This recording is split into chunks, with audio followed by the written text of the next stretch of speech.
अस्सलामु अलैकुम वरहमतुल्लाहि वबरकातुह। अऊज़ु बिल्लाहि मिनश्शैतानिर्रजीम। बिस्मिल्लाहिर्रहमानिर्रहीम। अल्हम्दुलिल्लाहि रब्बिल आलमीन। अस्सलातु वस्सलामु अला सय्यिदिल अंबिया वल मुरसलीन व अला अहलि बैतिहि तय्यबीन अत्ताहिरीन व लअनतुल्लाहि अला अअदाइहिम अजमईन। अम्मा बअदु फ़क़द क़ालल्लाहु सुब्हानहु तबारक व तआला फ़ी मुहकमे किताबिहिल हकीम व हुवा अस्दक़ुस सादिक़ीन व क़ौलुहुल हक़। बिस्मिल्लाहिर्रहमानिर्रहीम। या अय्युहल्लज़ीना आमनू कुतिबा अलैकुमुस्सियाम कमा कुतिबा अलल्लज़ीना मिन क़ब्लिकुम लअल्लकुम तत्तक़ून। हाज़रीन व नाज़रीन, माह मुबारक रमज़ान में एक बार फिर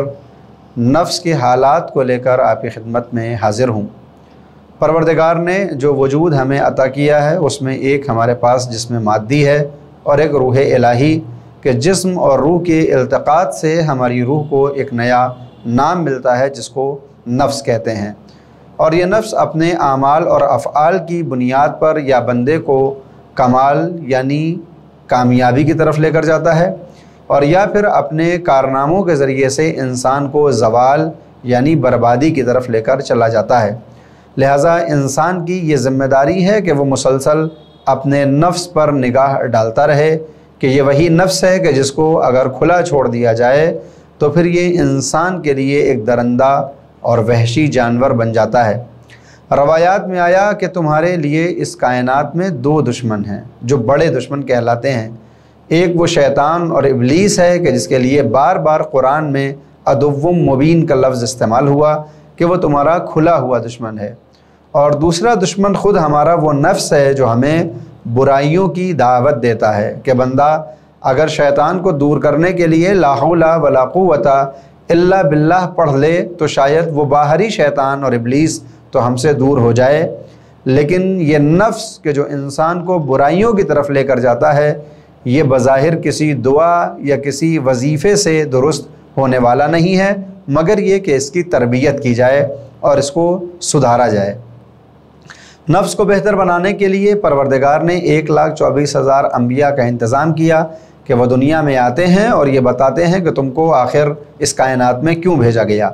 सूरह ज़ारियात की आयत नंबर 56 में परवरदिगार ने इंसान और जन्नात की खिलकत के मकसद को बयान करते हुए इरशाद फरमाया, वमा खलक़तुल जिन्ना वल इंसा इल्ला लियाबुदून। हमने जन्नात व इंसान को बस और बस इबादत के लिए पैदा किया है। अगर आप गौर फरमाएँ तो यहाँ पर इंसान और जन्नात का तज़किरा है लेकिन हैवान का कोई ज़िक्र नहीं मिलता।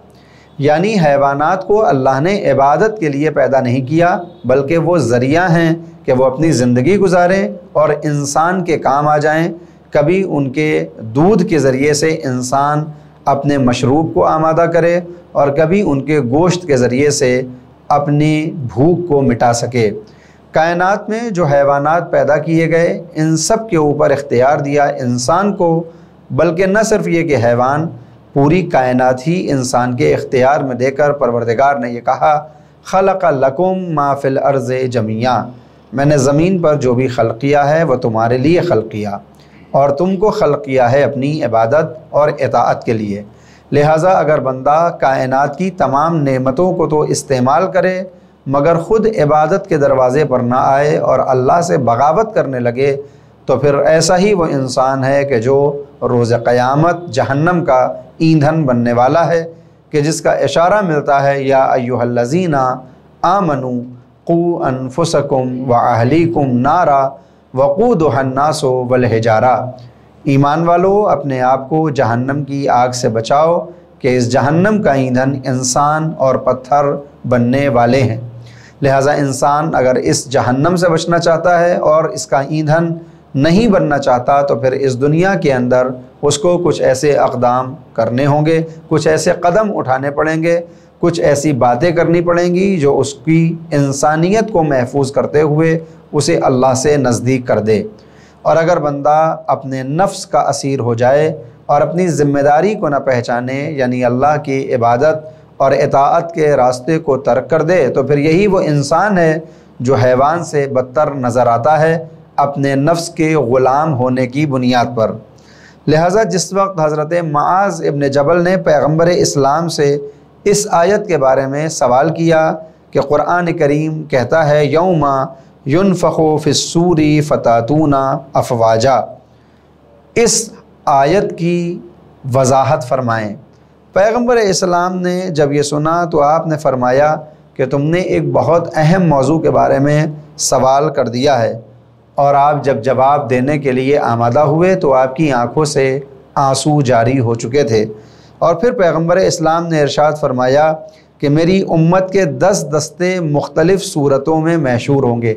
یعنی روز قیامت جب تمام انسانوں کو ان کی قبروں سے باہر نکالا جائے گا اور وہ فوج در فوج ایک جگہ پر جمع ہونے لگیں گے، تو بظاہر یہ پیغمبر اسلام کی امت انسان کی صورت میں آنا چاہیے، لیکن یہ انسان 10 گروہ میں بٹتا ہوا نظر آئے گا۔ پیغمبر اسلام فرماتے ہیں کہ یہ وہ کچھ تو ایسے افراد ہوں گے کہ جن کو قبر سے نکالا جائے گا تو یہ بندروں کی شکل کے ہوں گے، اور کچھ ایسے افراد بھی نظر آئیں گے کہ جن کی شکلیں سور کی مانند ہوں گی۔ وہیں پیغمبر اسلام نے فرمایا کہ ایک گروہ ایسا بھی ہوگا کہ جس کا سر زمین کی طرف اور پیر اوپر کی طرف ہوگا، اور اس طرح کی حرکت کریں گے کہ تمام صحنۂ محشر، عالم محشر ان کو دیکھے گا اور اللہ کے خوف سے آنسو جاری ہو جائیں گے۔ کچھ اندھے ہوں گے اور کچھ گونگے، اور کچھ ایسے بھی افراد ہوں گے کہ جو بہروں کی مانند قبروں سے باہر نکالے جائیں گے، کہ یہ بہرے وہ ہیں کہ جن کو کچھ بھی سنائی نہ دیتا ہو۔ کچھ ایسے بھی افراد دکھائی دیں گے کہ جو اپنی ہی زبان کو اپنے دانتوں سے چبا رہے ہوں اور ان کے منہ سے پیپ، گندگی اور خون بہہ رہا ہوگا۔ اہل محشر ان سے بیزاری کریں گے، جبکہ کچھ ایسے بھی افراد دکھائی دیں گے کہ جن کے ہاتھ اور پیر کٹے ہوئے ہوں گے، اور کچھ ایسے ہوں گے کہ جو وہاں کھمبوں پر لٹکے ہوئے دکھائی دیں گے۔ کچھ مردوں سے زیادہ بدبو لے کر اٹھیں گے۔ عام طور پر جب باڈی ڈیکمپوز ہونے لگتی ہے اور انسان کا جسم فاسد ہونے لگتا ہے تو اس کے بدن سے ایک بدبو اٹھنے لگتی ہے۔ روز محشر کچھ ایسے افراد بھی ہوں گے جن کے بدن کی بدبو مردوں کی بھی بدبو سے زیادہ اذیت دینے والی ہوگی، اور کچھ کے بدن پر تانبے کا لباس ہوگا جو ان کے جسم سے چپکا ہوگا۔ اس کا مطلب یہ ہے کہ ایسا لباس کہ جو ان کے جسم کو دبا رہا ہوگا۔ یہ صحنہ محشر میں انسانوں کا عالم ہے۔ یہ کون انسان ہے کہ جو جانوروں کی مانند اٹھ رہے ہیں؟ جب سوال کیا حضرت معاذ نے تو پھر پیغمبر اسلام نے سب کے اسباب بھی بیان فرمائے، اور بیان کیا کہ جو لوگ بندر کی صورت میں محشور ہوں گے وہ چغل خور تھے، یعنی دنیا کے اندر جو اپنے نفس کے غلام ہوئے اور چغل خوری کرنا شروع کی تو قیامت کے دن ان کو بندر کی صورت اٹھایا جائے گا اور یہ انسان نہ ہوں گے۔ اور یہیں پر وہ آیت بھی صادق آتی ہوئی نظر آتی ہے کہ اگر انسان اپنی انسانیت کی حفاظت نہ کرے، اپنے نفس کی اعتنا نہ کرے، تو پھر یہ انسان جانور جیسا یا پھر اس سے بدتر نظر آتا ہے۔ روز قیامت اپنے اعمال کی بنیاد پر یہ انسان بندر کی صورت میں ہوگا، اس عمل کی بنیاد پر کہ جو چغلی کی صورت میں اس نے دنیا میں انجام دیا۔ پیغمبر نے ارشاد فرمایا کہ جو لوگ سور کی صورت میں محشور ہوں گے وہ رشوت خور اور حرام خور ہوں گے۔ ہمیں اس دنیا کے اندر اپنے بدن کی بھی حفاظت کرنا چاہیے، اس لیے کہ یہ ماہ مبارک رمضان ہے اور ہر مومن اس میں اللہ کا بندہ بننے کی کوشش کرتا ہے۔ مولا الموحدین امیر المومنین علی بن ابی طالب علیہ الصلوۃ والسلام نے بیان فرمایا کہ عبودیت کیسے حاصل ہوتی ہے۔ فرمایا کہ عبودیت 5 چیزوں سے حاصل ہوگی، جن میں پہلی چیز یہ ہے کہ اپنے شکم کو خالی رکھا جائے، بالخصوص حرام غذاؤں سے۔ حرام غذا کا پہلا اثر یہ ہوتا ہے کہ 40 دن تک دعا پوری نہیں ہوتی، اور دوسرا اثر اگر پیٹ میں حرام ہو تو یہ نظر آتا ہے کہ پھر کسی واعظ اور کسی ناصح یا کسی خطیب کی بات بھی اس کے دل تک نہیں اترتی۔ دلیل کے لیے ہمارے پاس روز عاشوراء سرکار سید الشہداء حضرت امام حسین علیہ الصلوۃ والسلام کے وہ جملے اور کلمات ہیں کہ جب آپ لوگوں کو دعوت دے رہے تھے، امر بالمعروف یعنی نیکیوں کی طرف بلا رہے تھے اور برائیوں سے روک رہے تھے، اور तमाम अफराद इमाम का मजाक उड़ा रहे थे, उस वक्त इमाम अलैहिस्सलातु वस्सलाम ने इरशाद फरमाया कि तुम जानते हो कि मेरी बातों का असर तुम पर क्यों नहीं हो रहा है, इसलिए कि तुम्हारे शिकम के अंदर हराम दाखिल हो चुका है। लिहाजा हमें इस दुनिया में इस बात की फ़िक्र करना चाहिए कि जो ग़िज़ा हम खा रहे हैं, जो रोज़ी हम तक पहुँच रही है, वो हलाल के रास्ते से पहुँचे। अगर खुदा न खास्ता हम हराम के रास्ते से अपने शिकम को पुर कर रहे हैं तो रोज़ क़यामत इस हदीस के आईने में ऐसे अफराद सूअर की शक्ल में महशूर होंगे। पैगम्बर इस्लाम ने इरशाद फरमाया कि जो अफराद उल्टे लटके हुए हरकतें कर रहे हैं वो सूद खोर हैं। दुनिया में आम तौर पर इंसान को जब अल्लाह नेमतें अता करता है और किसी के पास माल और दौलत ज़्यादा आ जाती है तो फिर परवरदिगार उसकी गर्दन पर दूसरों का हुकूक रखता है और कहता है कि अपने माल के ज़रिए कभी खुम्स निकालो, कभी ज़कात अदा करो और कभी फ़ितरे या सदक़े की सूरत में लोगों के ऊपर ये माल खर्च करो। लेकिन अगर बंदा इस माल को वहाँ न खर्च करे जहाँ परवरदिगार चाहता है तो फिर माल जमा होने लगता है और फिर ये माल इंसान के लिए उसकी जहन्नम का सबब बन जाता है कि वो इस माल को सूद के ऊपर उठाता है। आम तौर पर ये देखने में आता है कि जिनके पास माल और दौलत ज़्यादा हो वो ऐसे लोगों को तलाश करते हैं कि जो उनसे पैसे ले जाएं और फिर महीने में उनको उनकी रकम से ज़्यादा वापस करें, कि इसी को सूद कहा गया। रवायात में आया कि सूद लेने वाला, सूद देने वाला और सूद का मुआमला लिखने वाला, ये तीनों बराबर के गुनाहगार होंगे और इनके गुनाह की पहली सज़ा ये है कि ये रोज़ महशर उल्टे लटके हुए नज़र आएंगे। पैगम्बर इस्लाम ने इसी हदीस में ये भी इरशाद फरमाया कि जो लोग अंधे महशूर होंगे ये वो अफराद हैं जो अपने फ़ैसलों और हुकूमत में जुल्म व सितम किया करते थे, यानी जिनसे ये उम्मीद की जाती है कि वो हक़ के साथ, अदल व इंसाफ के साथ फ़ैसले करें। जब वो जुल्म करने लगते हैं तो फिर परवरदिगार पहली सज़ा इनको ये देगा रोज़ क़यामत कि ये अंधों की सूरत में अपनी कब्रों से बाहर आएंगे। इरशाद हुआ कि बहरे वो अफराद हैं कि जिनकी चाल ख़ुद पसंदी की होगी, यानी दुनिया के अंदर जो सिर्फ़ अपने ही आप को देखते होंगे और ख़ुद के अलावा किसी की उनको फ़िक्र ना होगी, जो ख़ुद पसंद होंगे, ऐसे अफराद रोज़ क़यामत बहरे उठाए जाएंगे कि जिनको कानों से कुछ भी सुनने वाला नहीं है। और जो अफराद अपनी ज़बान को चबा रहे होंगे वो उलमा और काजी होंगे जिनके आमाल उनके कौल के मुताबिक नहीं थे। पिछले जलसे में मैंने इशारा किया था कि रोज़ क़यामत जहन्नम के अज़ाब में एक अज़ाब ये है कि जब अज़ाब पाने वाला कहता है कि मुझे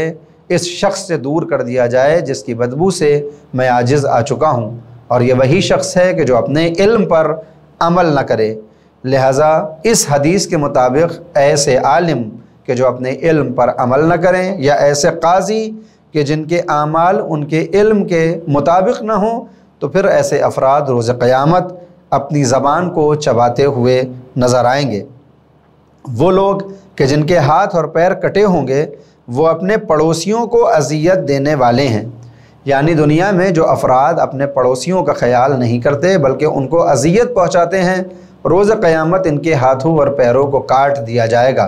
दीन और इस्लाम में पड़ोसियों के हुकूक़ इतने ज़्यादा हैं कि एक हदीस में पैगम्बर इस्लाम ये इरशाद फरमाते हैं कि पड़ोसियों को लेकर मुझे इतनी हिदायतें दी गईं कि मैं सोचने लगा था कि शायद मीरास में भी पड़ोसियों का हक़ रख दिया जाएगा, यानी जैसे हमारे माल में हमारी औलाद, अज़वाज और वालिदैन, भाई बहन का हक़ होता है, पड़ोसियों के इतने हुकूक़ हैं दीन इस्लाम में कि शायद इनको मीरास में भी हक़ मिल जाए।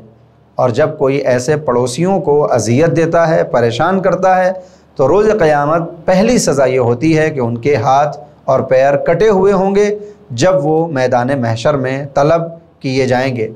पड़ोसियों को अज़ियत देने का मतलब सिर्फ मार पीट करना नहीं है, बल्कि बाज़ वक्त हम अनजाने में भी कुछ अपने पड़ोसियों और हमसायों को अज़ियत दे दिया करते हैं। मिसाल के तौर पर अगर जितनी मेरी ज़मीन है मैंने घर के बाहर उससे ज़्यादा सीढ़ियाँ बना ली कि जिसकी वजह से सामने वाले को परेशानी होने लगे, तो फिर यही अज़ियत हमसाया कहलाती है।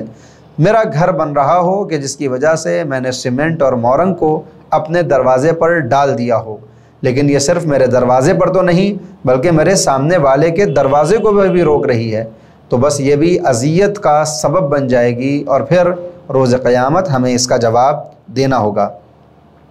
اسی حدیث کے آگے پیغمبر اسلام نے ارشاد فرمایا کہ جو لوگ کھمبوں سے لٹکے ہوں گے وہ ایسے ہیں کہ جو حکمرانوں کے سامنے لوگوں کی چغل خوری کرتے ہوں۔ ایک وہ افراد تھے جو عوام کے درمیان عوام کی چغل خوری کرتے ہیں، اور یہاں پر ان افراد کی بات ہو رہی ہے جو حکومت کے سامنے جا کر لوگوں کی چغل خوری کرے، تو پھر پروردگار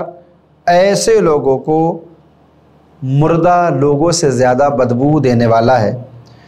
غور فرمائیں اور فکر کریں کہ اگر ہم نے اپنے وجود کے اوپر توجہ نہ کی، اپنے اعمال کے اوپر نظر ثانی نہ کی، تو پھر روز قیامت پروردگار ہم سے کس عالم میں ملنے والا ہے۔ روایات میں آتا ہے کہ جو لوگ حکمرانوں کے سامنے چغل خوری کرتے ہوں گے، ایسے لوگ بدبودار مردے سے بھی زیادہ اذیت دینے والے ہوں گے۔ یہ ایک ایسی بات ہے کہ جس پر بار بار غور کرنا چاہیے کہ ہم سب کا انجام یہ ہونے والا ہے کہ ادھر ہماری روح قفس عنصری سے پرواز کرے گی اور ہمارے بدن سے بدبو اٹھنے لگے گی۔ مولا کائنات نے اسی لیے ارشاد فرمایا تھا کہ میں زمین پر کسی استکبار اور تکبر کرنے والے شخص کو دیکھتا ہوں تو مجھے بڑا تعجب ہوتا ہے، اس لیے کہ نہ یہ اپنا ماضی دیکھتا ہے نہ اپنا مستقبل، کہ ماضی میں یہ ایک نجس نطفہ تھا اور مستقبل میں یہ ایک نجس لاشا ہونے والا ہے۔ ماضی میں دیکھیں تو ہم ایسے گندہ اور ایسے نجس قطرے کی صورت میں تھے کہ جو کہیں اگر کسی سے مس ہو جائے تو اس کو دھونا واجب ہو جاتا تھا، اور مرنے کے بعد بھی ہماری یہی حقیقت ہے کہ اگر کوئی ہمیں ہاتھ بھی لگا دے گا تو پھر اس کے اوپر غسل مس میت واجب ہو جائے گا۔ غور کریں اور فکر کریں، پلٹیں خداوند عالم کی طرف، اپنے نفس کی برائیوں کو ختم کریں، پروردگار کے راستے میں آئیں کہ یہ ماہ مبارک اللہ کی طرف سے رحمت، مغفرت اور برکت کا مہینہ ہے کہ اگر بندہ اس مہینے میں اللہ کی طرف ایک قدم بڑھاتا ہے تو پروردگار 100 قدم بڑھاتے ہوئے اس کو اپنی آغوش رحمت میں لینا چاہتا ہے۔ آخر میں پروردگار سے دعا کرتا ہوں کہ معبود ہم سب کو اپنے نفس کی خرابیوں سے بچنے کا ہنر عطا فرما تاکہ ہم تیرے نزدیک سے اور نزدیک تر ہو جائیں۔ وآخر دعوانا ان الحمد للہ رب العالمین، والسلام علیکم ورحمۃ اللہ وبرکاتہ۔